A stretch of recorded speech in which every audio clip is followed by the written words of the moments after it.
নিক্ষেপ করলেন, সঙ্গে সঙ্গে ফেরেশতারা তীরের আগায় একটু রক্ত লাগিয়ে দিলেন। আর ওই তীরটা যখন ব্যাগে ফিরে আসলেন, ফেরাউন একটু হাসলেন, নমরুদ একটু হাসলেন। নাউজুবিল্লাহ কইতে পারেন না? নমরুদ কি করছে? হাসতেছে, বলতেছে এবার তো ডিজে পার্টির আয়োজন করার দরকার। এরকম যুবক ছেলেমেয়েরা আমাদের সমাজে আছে কিনা বলেন তো? ডিজে গান হইলে সেখানে যুবকের অভাব নাই, কিন্তু মাহফিলের প্যান্ডেলে কোনো লোকই নাই। কথা বল না কেন? তাহলে ডিজে গানের প্যান্ডেলে আমরা যুবক ছেলেমেয়ে, কিন্তু যুবকদের ভূমিকা সবচাইতে সর্বপ্রথম ইসলাম গ্রহণ করেছিলেন যুবকদের ভিতরে কে বলতে পারবেন? হ্যাঁ, কে? যুবকদের ভিতরে সর্বপ্রথম ইসলাম গ্রহণ করেছিলেন কে? সাহাবাদের ভিতরে কে বলতে পারবেন নাকি? কেউ বলতে পারবেন? যুবকদের ভিতরে সর্বপ্রথম আল্লাহ রাসূলের কাছে যিনি বায়াত গ্রহণ করেছিলেন হযরতে আবু বকর সিদ্দিক রাদিয়াল্লাহু তাআলা আনহু। সুবহানাল্লাহ কইতে পারেন না? আবু বকর তিনি আল্লাহ রাসূলের কাছে বায়াত গ্রহণ করার পরে বললেন, হে আল্লাহ রাসূল, আজ থেকে আমি আবু বকর আপনার সঙ্গী হয়ে গেলাম। একটু জোরে বলুন সুবহানাল্লাহ।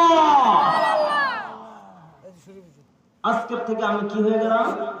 আপনার সঙ্গী হয়ে গেলাম।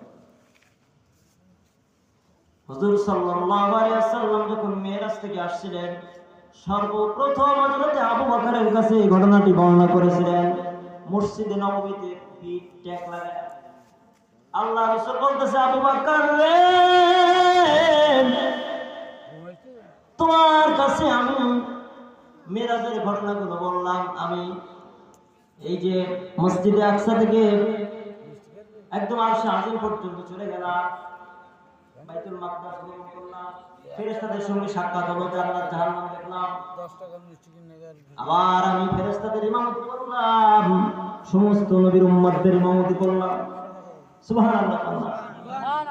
আবার আমি সমস্ত পয়গম্বরদের সঙ্গে কথা বললাম, আবার ফিরে আসলাম। আবু বকর, তোমার কি বিশ্বাস হয় এখনো রাত পোহাই? সুবহে সাদিক এখনো হয় না? সুবহানাল্লাহ বলতে পারেন না? আবু বকরের কাছে যখন এই ঘটনা বললেন, আবু বকর সঙ্গে সঙ্গে বললেন, লাব্বাইক সাদাকতা ইয়া রাসূলুল্লাহ, আপনি যা বলেছেন সবই সত্য কথা। সুবহানাল্লাহ।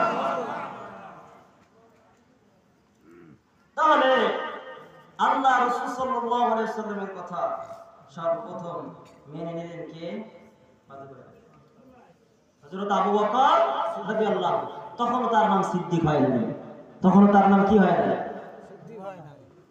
সিদ্দিক ভাই তো খুব মনোযোগ দিয়ে শুনতেছে, দেখতেছে। তখন তার নাম সিদ্দিক হয় নাই। আল্লাহ রাসূল সাল্লাল্লাহু আলাইহি ওয়াসাল্লাম বললেন, আবু বকর রে, আজকের থেকে তোমার নাম শুধু আবু বকর নয়, তোমার নাম আজকের থেকে হযরত আবু বকর সিদ্দিক রাদিয়াল্লাহু তাআলা আনহু। একটু চিৎকার মেরে বলা যাবে কি সুবহানাল্লাহ? সুবহানাল্লাহ।